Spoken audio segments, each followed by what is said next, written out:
Davlatimiz mustaqilligining 35 yilligi munosabati bilan yurtimiz bo'ylab o'tkazilayotgan ma'naviy, ma'rifiy va sport tadbirlari yoshlarning jismoniy hamda ma'naviy kamolotini ta'minlashga xizmat qilmoqda. Ana shunday nufuzli musobaqalardan biri Namanganda bo'lib o'tgan yoshlar o'rtasidagi pnevmatik quroldan o'q otish bo'yicha O'zbekiston chempionati bo'ldi.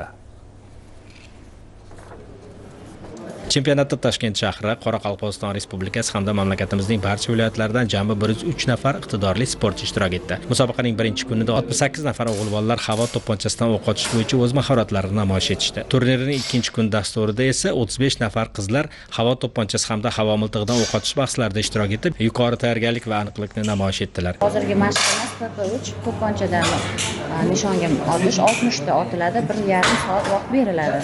O'shanda eng kuchli 8 tasi saralab olinadi.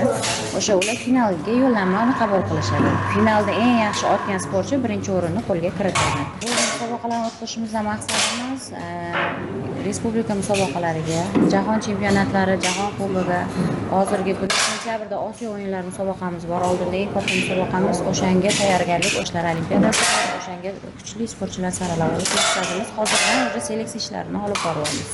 Musobaqa yakuniga ko'ra umumjamoa hisobida Toshkent viloyati jamoasi faxrli birinchi o'rinni qo'lga kiritdi. Namangan viloyati jamoasi ikkinchi, Farg'ona viloyati jamoasi esa 3-o'rinni egalladi. G'olib va sovrindorlar Vatanparvar tashkiloti Namangan viloyati kengashining faxriy yorliqlari hamda qimmatbaho sovg'alar bilan munosib taqdirlandilar.